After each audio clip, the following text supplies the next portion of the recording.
Jerusalem, Jerusalem, Jerusalem. Let us pray. Father, in Jesus' name, speak to us. Enhance our understanding of your calendar. Let our eyes be open to the truth so that we live a life that is in conformity with your word. And when you take us home to live in the Jerusalem of heaven, which is actually free, Father, don't let it hinder us. Let us be ready and prepare for your coming. In Jesus' name we pray. Amen. Praise the Lord. Hallelujah. Jerusalem, Jerusalem, Jerusalem. We are looking at the word Jerusalem. That is a city very important and peculiar to the world. And actually, biblically, it is very important. It is the center of activities of the religion of the Jew. Very important. And meanwhile, even for Christians, we cannot do away with Jerusalem. That great city, wonderful city. And the one that is coming from above is the most important. But we are looking at this Jerusalem here. The president on the Wednesday, December 6, 2017, boldly declared that he will not continue with waivers, as others have been doing for decades, but recognize Jerusalem as capital of Israel. He was saying, listen, therefore I am determined that it is time to officially recognize Jerusalem as the capital of Israel. He said it is the right thing to do. Wonderful. Why today? Why Wednesday, 6th of December 2017? Very important. Today is a peculiar day in the calendar of the world. And the president declared boldly that there's need for a restructuring, a reorganization, a reapportionment to Jerusalem. You need to be careful. You need to beware. You need to be enlightened. Let's read the word of God so that we know what we are talking about. Before we go into some readings, I might not be talking so much. The Bible will tell us, and we pray it out, and we look at it. If you are not born again, if you are not actually saved from sin, this opportunity for you to know that Jesus is coming. Let's look at this thing, all this thing that is happening. President is talking, this one is happening, people are burning this one, people are talking about this, they are actually raising uprising in the Middle East. Think about it. But the Bible says in 1 Corinthians chapter 10 verse 11, now all these things happened unto them for example, that they are written for our admonition, upon whom the end of the world are come. It's an example. It's an admonition. When you are admonished, you think about it. You don't take it for granted. When the declaration of such a president like that on Jerusalem, think about it. Let's now look from the word of God from Luke chapter 21. I read from 24 unto 36. Follow me as we read. And they shall fall by the edge of the sword, and shall be led away into captivity all nations, and Jerusalem shall be trodden down of the Gentiles until times of the Gentiles be fulfilled. Think about it. Very soon the time of the Gentiles will be fulfilled. And there shall be signs in the sun and the moon and the stars and the earth, and distress of nation with perplexity of the sea and the waves roaring. Men's heart failing them for fear and for looking after those things which are coming on the earth. For the powers of heaven shall be shaken. And then shall they, the Son of Man, come in the cloud with the power and great glory. And when these things begin to come to pass, look up and lift up your heads, and for your redemption draweth nigh. It's ultimate redemption, where we are going to be gathered with the Lord. And he spake to them in parable, behold the fig tree, all the trees. Look at the fig tree. One, then all the trees. Very important. When they now shoot forth, ye see and know of your own self that summer is nigh at hand. So likewise ye, when ye see this thing come to pass, know ye the kingdom of God is nigh at hand. Verily I say unto you, this generation shall not pass away till all be fulfilled. Generation, unto what generation? Sinful generation. That's what he's talking about. This evil perversing the word, this unrighteousness going on, the generation will not pass away. Verily I say unto you, this generation shall not pass away until it be fulfilled.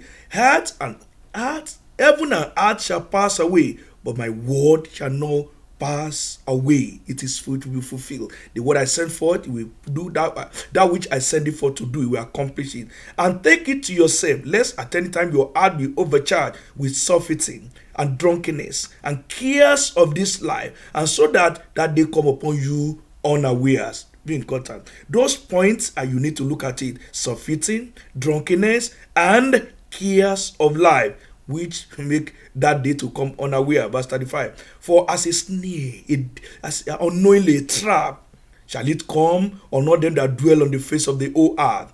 Watch it therefore and pray. Christian, children of God, if you are not converted, opportunity to be converted, so that you can watch and pray always, that ye be accounted worthy to escape all these things that shall come to pass, and to stand before the Son of Man. This is a warning. This declaration is a warning.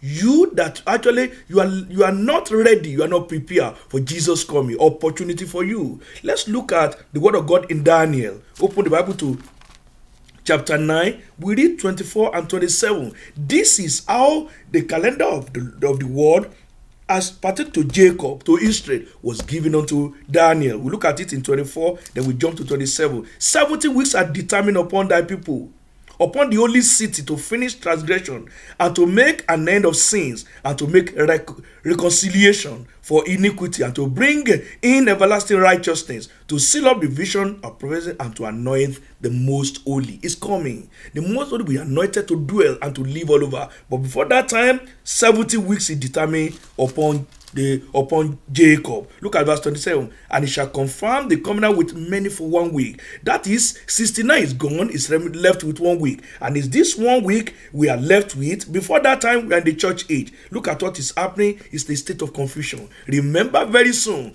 everything will end. And the pronunciation of what the president came out to say is pointing. It's very important that very soon something is going to happen. It might be because, remember, 1,000 years is like a day. With the Lord, it's like a day. With us, it's like a day with the Lord. Think about that. Look at verse 30. He said in that place, and in the midst of the week, he shall cause the sacrifice of the oblation to cease, and for the overspreading of abomination, he shall make it desolate, even unto the consummation, and that determined shall be poured upon the desolate. Hallelujah. That is those who are left desolate, they are that particular that is determined, the consummation shall be poured upon them. Think about that. We don't have much time to explain today. We just want you to see for yourself and want you to observe what is going on. If you have opportunity to let us discuss together on what is happening, what is unfolding very soon. This declaration, I say it again, is very important, very pointing. Let's look at Revelation chapter 3, because there are certain things we'll be looking at it to warn ourselves. Not that we are going to the depth and the in-depth of the issue of Jerusalem and in the midst of the Middle East and the taking over, the dome taking over. Very soon something is going to happen. Don't worry about the person that declare it. It's a calendar. God can use anyone to declare anything, but it's very important today, Wednesday, December 6, 2017, very fundamental, pointing to the fact that world is coming to an end. Something will happen very soon. Jesus is coming. And if I want to warn you, why not surrender your life to Jesus Christ, who open your eyes and let you see, so that you can actually focus, and even if when you sleep, you rise up and go to heaven. The resurrection power is with the Lord Jesus Christ is calling upon you. Look at it. Let's look at it. Revelation chapter 3 and see 3 unto 6. He said, remember therefore how thou hast received and heard, and hold fast and repent. If thou shalt not watch, I will come like a thief, and thou shalt not know that hour I will come upon thee. It will be sudden, like a thief. Verse 4, thou hast a few names even in Sardis, and have not defiled their garment, and they walk with me in white as are worthy. Are you walking with undefiled garment before God? Verse 5, he that overcometh, the same shall be clothed in white garment, and I will not blot out his name out of the book of life, but I will confess his name before my Father, before his angel. I pray God will actually write your name and will not blot it out, and will confess his name before his angel, that this is my beloved servant, this is faithful servant, this one is holding on to the faith to the end. He doesn't shift from to worldliness or to sin unto righteousness. Verse 6, listen, he that hath ear, let him hear what the Spirit says unto the churches. You have ear, Jesus is speaking to you. Let's look at Galatians. Open your Bible with me to the book of Galatians chapter 4 and verse 26. But Jerusalem, which is above, now Jerusalem, this place we are dealing with, but Jerusalem which is above is free, because it is being actually ruled by the Lamb. It's being ruled by Jesus Christ, and the power and the absolute power has been given unto him, so it's free. And if you come to Jesus, you can have that freedom, which is the mother of us all. Jerusalem that is coming is where we are going to dwell and live forever. But meanwhile, there's a declaration that the president declare that it's not boldly say, now it's time for Israel to take their possession and to take over Jerusalem, and that even nowadays things are changing. Remember, very soon the trumpet might sound. Jesus is coming. Are you ready? If you are not ready, opportunity. Jesus is calling you now.